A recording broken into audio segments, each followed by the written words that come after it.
Palestina, negara pertama yang mengakui kemerdekaan Indonesia.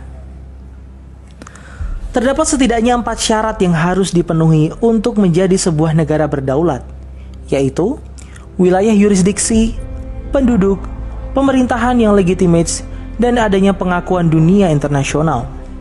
Pada saat proklamasi kemerdekaan 17 Agustus 1945, ketika Bung Karno mendeklarasikan berdirinya Republik Indonesia, kita sudah memenuhi setidaknya 3 kriteria pertama. Lalu, negara mana saja yang pertama-tama mengakui kemerdekaan Indonesia?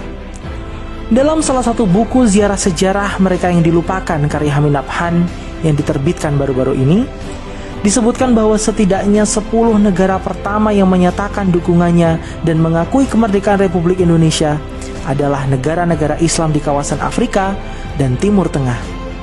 Negara-negara tersebut adalah Palestina, Mesir, Libanon, Syria, Irak, Saudi Arabia, Yaman, juga menyusul Afghanistan, Iran, dan Turki. Dikisahkan oleh Hamid Nabhan, pada tanggal 17 Agustus 1945, bangsa Indonesia memproklamasikan kemerdekaannya, tapi dunia internasional belum ada yang mengakui kemerdekaan tersebut.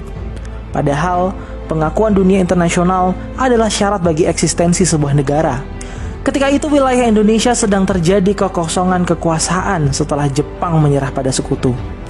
Tapi di saat yang sama, pasukan sekutu akan mendarat dan membawa pasukan Belanda yang ingin berkuasa kembali di Indonesia. Maka pengakuan dunia internasional menjadi salah satu hal yang paling urgent dibutuhkan pada saat itu. Menariknya, pengakuan dari negara-negara Arab ini justru dimulai dari Palestina yang diwakili oleh mufti besar bangsa Palestina, yaitu Sayyid Muhammad Amin Al-Husaini, yang diucapkan langsung dari radio Berlin berbahasa Arab dan juga lewat harian Al-Ahram yang turut memberitakan pengakuan kemerdekaan Indonesia.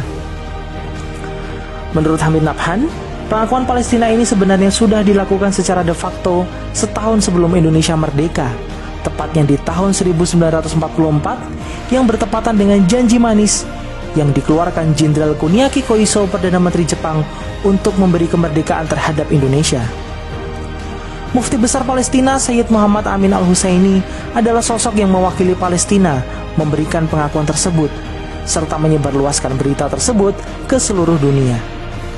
Pengakuan kemerdekaan ini kemudian diikuti oleh Mesir yang diwakili oleh Konsul Jenderal Mesir di Mumbai, India, yaitu Muhammad Abdul Mun'im, yang datang di ibu kota Republik Indonesia, Yogyakarta. Mun'im yang datang sebagai utusan Liga Arab yang ingin kemerdekaan Indonesia, dan pada tanggal 16 Maret 1947 berangkatlah delegasi diplomatik Indonesia ke Mesir melalui Mumbai. Delegasi Republik Indonesia pada saat itu adalah Haji Agus Salim sebagai ketua, Haji Muhammad Rasjidi, Nazir ST, Abdul Qadir, dan A.R. Baswedan. Dari Mesir rombongan berangkat ke Libanon, dan Libanon pun mengakui kemerdekaan Indonesia.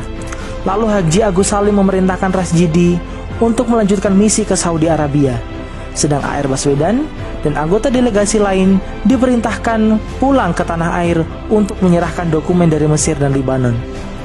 Rasjidi berangkat ke Saudi menemui Raja Abdul Aziz Al Saud dan mendapat simpati serta sambutan yang luar biasa dari kerajaan Saudi Arabia.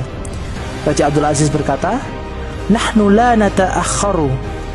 Kami tidak akan ketinggalan untuk memberikan dukungan dan pengakuan untuk Indonesia. Maka di Istana Raja, Raja Abdul Aziz menyerahkan surat pengakuan kerajaan Saudi Arabia terhadap kemerdekaan Republik Indonesia.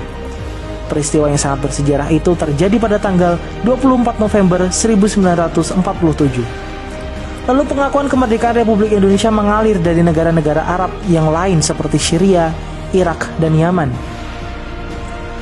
Terkait dengan dukungan bangsa Palestina, mereka tidak hanya sekedar memberikan pernyataan ataupun pengakuan semata, tapi juga bantuan konkret seperti yang dilakukan oleh Muhammad Ali Thohir, saudagar kaya Palestina yang saat itu menyerahkan uangnya di Bank Arabia dan berkata, "Terimalah semua kekayaan saya ini untuk menangkan perjuangan Indonesia." Tak heran jika bangsa Indonesia selalu ada untuk membela kemerdekaan Palestina dan memenangkan perjuangan mereka.